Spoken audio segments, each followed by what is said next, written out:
Hello and welcome to week 6 now for our class. Notice people had a late start, and which is okay because we all had a late start last week. So I've extended the classification discussion through this week.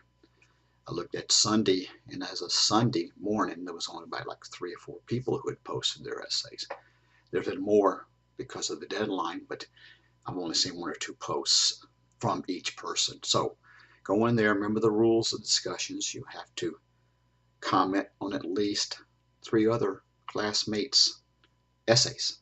Be sure to look at their thesis statement. They made it in bold. Give them suggestions as to how to improve it, or give comments on how to improve the essay as a whole. So do that. Respond to 3. Be sure to respond to anybody that responds to your essay and makes comments. So that's one of the assignments. Something new is to read chapter 21. We're going to get into our last paper, last 2 weeks of persuasive argumentative papers. So read that chapter. And I've also figured out, or didn't figure out, Launchpad I think has finally got the quizzes in so I can give them. So I've given you 3 quizzes. You have until Sunday to take them. They're, let me look at this, excuse me, Lady in Red, Right Places, Wrong Faces, and The Dog Ate My Flash Drive. And remember, this is basically an open book test. You can have your book with you when you take this. It's 5 multiple choice questions. So you just have them done by the weekend.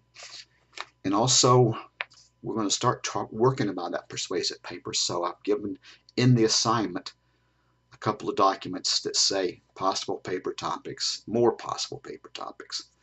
So I think altogether there's around 60 topics you can choose from. So that's why I say in the discussion area, just pick your top 3 and don't pick something that somebody else has already chosen. Like if you come in 2 days later and you want to do this one topic, but you see somebody's picked it as topic 1 for them, that means they got it. So pick something else for number 1. But if you go in there and somebody's pictured number 1 topic, but you have a number 2 that nobody has, I'll choose number 2.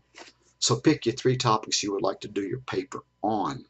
It's not really going to be a discussion about it, just a way for people to see who has picked what papers, so you know you'll be picking a different one. I think that's about it for this week. NetTutor, I noticed people have a few questions about it. There is a telephone number, an 800 number, but also be careful that you're using the NetTutor address for WCTC.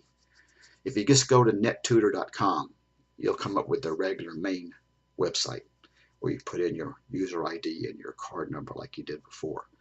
But you want to pick the one that has WCTC, and in that letter that you can download from last week, you can see that it is a WCTC in the URL. So be sure you're using that one when you register for NetTutor there. And speaking of tutors, I had a student mention one time we were getting some face-to-face time. Unfortunately, on the internet, there's not much unless you want to pay for it. But one of the great things at WCTC is the learning place. They have a writing center. They have people there that are there certain hours during the week for sure. But if you can't meet those hours, then you can make an appointment. And it's always great to have a one-on-one. So you can go to their place, their page from the main page of WCTC. Check it out and let me think with that, because it's supposed to be pretty good service. I think that's it for now. If you have any questions, do the usual, and I will talk with you later.